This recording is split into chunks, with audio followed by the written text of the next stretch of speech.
Pythagoras ප්‍රමේය ගැන අපි කතා කරද්දී මුලින්ම ඔයාලා දැනගන්න ඕන දෙයක් තමයි ඒක ඍජුකෝණී ත්‍රිකෝණයක් වෙන්න ඕන කියන එක. මම මෙතන පයිතගරස් ප්‍රමේය උගන්වනකොට අපේ පන්තියේ ඉන්න එක ඔට්ටපාලු හොතමුවෙක් ඉන්නවා. ඌ හිතන් ඉන්නේ මම මෙතන නෑ කියලා. ඌ වෙනම පාඩමක් කරගෙන ඌගේ යාළුවත් එක්ක. ඌ තාම දැක්කේ නෑ මම මේ ඌට කියන්නේ කියලා. ඌ තාම දන්නේ නෑ මම මේ ඌට කියන්නේ කියලා. මම මෙතන එක පාඩමක් උඹ ඔතන තව පාඩමක් නේ. මේ පන්ති කාමරේ ළමයා ගුරුවරු දෙන්නෙත් ඉන්න බෑ. මම මෙතන වාඩි වෙනවා. උඹ ඔතනින් නැගිටලා උඹ යාළුවත් එක්ක කරන් කියපු පාඩම මුළු පන්තියටම කියලා දෙන්න ඕන. පුළුවන් නේ? මොකද නෑ කියන්නේ. නැගිටපන්. උඹ යාළුවත් එක්ක කතා කරගෙන කියපු පාඩම මොහරි පාඩමක් වෙන්නේ නැද්ද නේ? මුළු පන්තියටම ඇහෙන්නේ කියලා දියා. කියලා දියා. මොකද්ද මෙතන දෙන්නේ? ප්‍රින්සිපල් සර් වෙලාවට ආවේ. අද සර් අපේ පන්තියේ පාඩම කරන් යන්නේ අන්න අර ළමයා. හරි. ඉරිසෝ සර් තැවිල්ලන්නේ පටන් ගනි.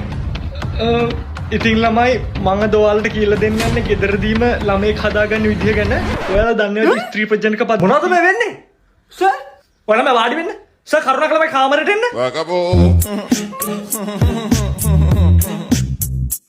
Acabó.